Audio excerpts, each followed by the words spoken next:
ಮಾಡಿದವರನ್ನು ಹಿಡಿದು ಶಿಕ್ಷಿಸಿದ ನಮಗೆ ಇಂದು ಇಂತಹ ಅಪವಾದಗಳು ಬಂದವಲ್ಲ. ಮಾಡದ ತಪ್ಪಿಗೆ ಶಿಕ್ಷೆಯನ್ನು ಅನುಭವಿಸುವಂತಾಯ್ತಲ್ಲ ದೇವ, ಮಾಡದ ತಪ್ಪಿಗೆ ಶಿಕ್ಷೆಯನ್ನು ಅನುಭವಿಸುವಂತಾಯ್ತಲ್ಲ. ಒಂದು ಅಣ್ಣನ ಅರಮನೆ ಅಪ್ಪಣೆಯನ್ನು ತೆಗೆದುಕೊಂಡು ಊರೊಳಗೆ ಕಾಲಿಡುತ್ತಿದ್ದ ಈ ಪೊಲೀಸರು ಇಂದು ರಾಜಾರೋಷವಾಗಿ ಓಡಾಡುತ್ತಿದ್ದಾರೆ. ಅಪ್ಪಾಜಿ, ರಾಜಾರೋಷವಾಗಿ ಓಡಾಡುತ್ತಿದ್ದಾರೆ.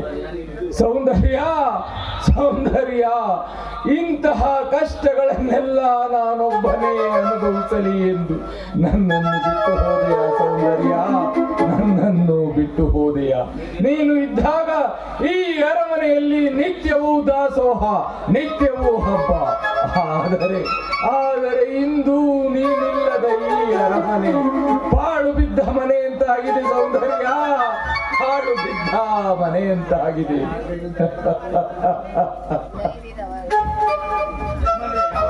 ಯಜಮಾನ್ರೆ, ಯಾವಾಗ ಬಂದ್ರಿ? ಈಗ ಬಂದೆ ಛತ್ರಿ. ನನಗೆ ತುಂಬಾ ಹೊಟ್ಟೆ ಹಸಿವಾಗ್ತಿದೆಯಪ್ಪ, ತಿನ್ನಕ್ಕೆ ಏನಾದ್ರೂ ಇದ್ರೆ ಕೊಡು ಛತ್ರಿ. ಸ್ವಲ್ಪ ತಡೀರಿ ಯಜಮಾನ್ರೆ. ಅವರ ಅವರ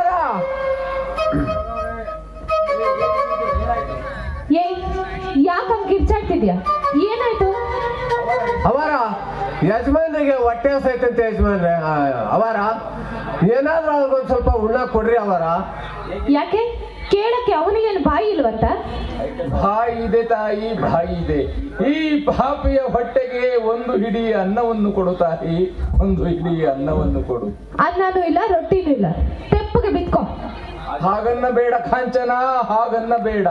ಅನಾಥಳಾಗಿದ್ದ ನಿನ್ನನ್ನು ನಾನೇ ಈ ಮನೆಗೆ ಕರೆದುಕೊಂಡು ಬಂದೆ. ಆದರೆ ಇಂದು ಹಸಿವನ್ನು ತಾಳಲಾರದ ನನಗೆ ಒಂದು ಹಿಡಿ ಅನ್ನವನ್ನು ಕೊಡಲು ನಿರಾಕರಿಸುತ್ತಿರುವೆಯಲ್ಲ ಕಾಂಚನ, ನಿರಾಕರಿಸುತ್ತಿರುವೆಯಲ್ಲ. ಊಟ ಮಾಡದಿದ್ದರೆ ನಾನು ಸತ್ತೇ ಹೋಗುತ್ತೇನೆ ಕಾಂಚನ, ನಾನು ಸತ್ತೇ ಹೋಗುತ್ತೇನೆ. ಎಲ್ಲಾದ್ರೂ ಹೋಗು ಸಾಯಿ. ಪೀಡೆ ತೊಲಗ್ತು ಅಂತ ದೇವರಿಗೆ 100 ಕಾಯಿ ಹೊಡಿತೀನಿ. ಬಂದ್ಬಿಟ್ಟ ಅನ್ನ ಕೊಡು ಅಂತ.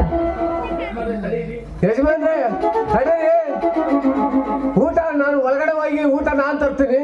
ಆಯ್ತಪ್ಪ ಛತ್ರಿ. ಅಯ್ಯೋ ದೇವರೇ, ಏನು ನಿನ್ನ ವಿಧಿಲೀಲೆ. ನಾನು ಹುಟ್ಟಿ ಬೆಳೆದ ಈ ಮನೆಯಲ್ಲಿ ಈ ಶಿವಣ್ಣನಿಗೆ ಒಂದು ತುತ್ತು ಅನ್ನಕ್ಕೆ ಗತಿ ಇಲ್ಲದಂತಾಯ್ತಲ್ಲ. ನನಗೆ ಒಂದು ತುತ್ತು ಅನ್ನಕ್ಕೆ ಗತಿ ಇಲ್ಲದಂತಾಯ್ತಲ್ಲ. ಹೇ ಶಿವಣ್ಣ, ಹೇ ಶಿವಣ್ಣ, ನಿನ್ನ ಬಾಳು ಘೋಳಾಯ್ತಲ್ಲೋ, ನಿನ್ನ ಬಾಳು ಘೋಳ. ಯಜಮಾನ್ರ, ಹೇಳಪ್ಪ ಛತ್ರಿ. ಯಜಮಾನ್ರೆ, ಇದು ಅವಾರು ನನಗೆ ಊಟ ಮಾಡಕ್ ಕೊಟ್ಟು ಅನ್ನರಿ ಯಜಮಾನ್ರಿ. ನಿಮ್ ಹಸು ನೋಡೋ ಕಾಲದಲ್ಲಿ ನನ್ನ ಊಟನೇ ನಿನ್ನೆ ಕೊಡ್ತಾ ಇದ್ದೀನಿ ಯಜಮಾನ್ರಿ. ತಗೊಳ್ರಿ ಇವನ್ನ. ಆದ್ರೆ ಇವನ್ನ ಅಳ್ಸೋಗೈತ್ರಿ ಯಜಮಾನ್ರಿ, ತಗೊಳ್ರಿ ಊಟ ಮಾಡ್ರಿ ಯಜಮಾನ್ರಿ. ಕೊಡಪ್ಪ, ಪಾಲಿಗೆ ಬಂದದ್ದು ಪಂಚಾಮೃತ, ನಾನು ಇದನ್ನೇ ತಿನ್ನುತ್ತೇನೆ.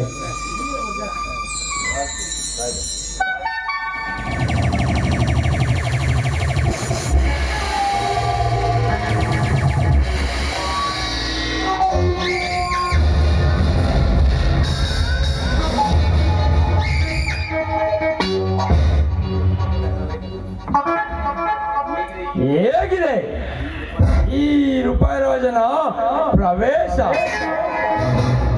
ಶಿವಯ್ಯ,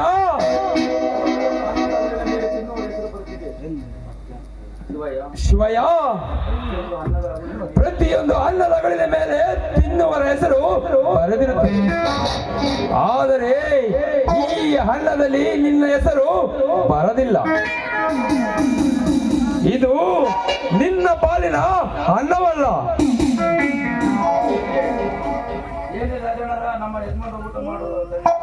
ಅಲ್ರಿ ರಾಜಣ್ಣರ, ನಮ್ಮ ಯಜಮಾನ್ರು ಹಸು ಅಂತ ಬಂದಿದ್ರು. ಅವ್ರಿಗಂತೂ ತಂದ ಕೊಟ್ಟೆ, ನಾನು ಊಟ ಮಾಡೋದ್ರಾಗ ಅನ್ನ ಕೊಟ್ಟೆ. ಅದನ್ನೇ ಕಾಲ ಗೊತ್ತಿರಲ್ರಿ ಯಜಮಾನ್ರ. ದೇವ್ರು ನಿಮ್ಗೆ ಒಳ್ಳೇದ್ ಮಾಡಲ್ರಿ ಯಜಮಾನ್ರ. ಛತ್ರೆ, ಬಿಗಿಡಿದು ಮಾತನಾಡಿದು ಕಾಂಚನ. ನನ್ನ ಕೋಪ ನೆತ್ತಿ ಸೇರುವೊಳಗಾಗಿ ಇವನನ್ನು ಕಳಿಸಿಬಿಡು. ಏ ಛತ್ರಿ, ನೀನ್ ಇಲ್ಲೇನ್ ಮಾಡ್ತಿದ್ಯಾ? ಹೋಗಿ ತೋಟಕ್ಕೆ ಹೋಗಿ ಆಳುಗಳಿಗೆ ಪರಾಗ ಮಾಡ್ಬಾ. ಹೋಗು ಇಲ್ಲಿಂದ. ಆಯ್ತ್ರಿ ಅವರ ನಿಮ್ ಮಾತಂತೆ ಹೋಗಿ ತೋಟಕ್ಕೆಲ್ಲ ನೀರ್ ಬಿಡ್ತೀನಿ ಅವರ. ಹಾ, ತಿನ್ನುವ ಅನ್ನವಂತೂ ಮಣ್ಣು ಪಾಲಾಯಿತು. ಕುಡಿಯಲು ಒಂದು ಲೋಟ ನೀರನ್ನಾದರೂ ಕೊಡು ತಾಯಿ, ಕುಡಿಯಲು ಒಂದು ಲೋಟ ನೀರನ್ನು. ಏಯ್, ನಿನಗೇನು ಒಂದ್ಸಲ ಹೇಳಿದ್ರೆ ಅರ್ಥ ಆಗಲ್ವಾ? ಮತ್ತೆ ಮತ್ತೆ ಬಂದು ಕೇಳ್ತಿದ್ಯಲ್ಲ, ನಾಚಿಕೆ ಆಗೋದಿಲ್ವಾ ನಿನ್ಗೆ?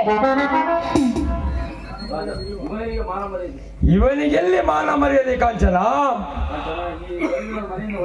ಈ ದರಿದ್ರವನ್ನು ಮನೆಯಿಂದ ಹೊರಹಾಕು. ಬೇಡ ರಾಜ, ಬೇಡ.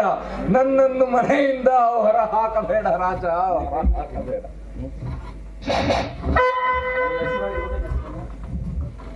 ನನಗೆ ಹಸಿವಾಗಿದೆ, ಊಟವನ್ನು ಕೊಡಿ. ಹಸಿವಾಗಿದೆ, ಬೀದಿಯಲ್ಲಿ ಭಿಕ್ಷೆ ಬೇಡ ತಿನ್ನು.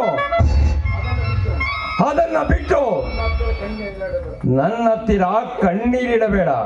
ಏಕೆಂದರೆ ನಾನು ಕನಿಕರವಿಲ್ಲದ ಕಟುಕ. ಕಾಂಚನ, ಇವನನ್ನು ಎಳೆದು ಹೊರಹಾಕು. ಬೇಡ ಕಾಂಚನ, ಬೇಡ. ನನ್ನನ್ನು ಹೊರ ಹಾಕಬೇಡ ಕಾಂಚನ, ಹೊರ ಹಾಕಬೇಡ. ಮತ್ತಿನ್ನೇನು ಮಾಡೋದು? ನಿನ್ನನ್ನ ಇಟ್ಕೊಂಡು ಪೂಜೆ ಮಾಡ್ಬೇಕಾ? ಥು, ಕಬ್ಬು ವಾಸನೆ. ಏಯ್,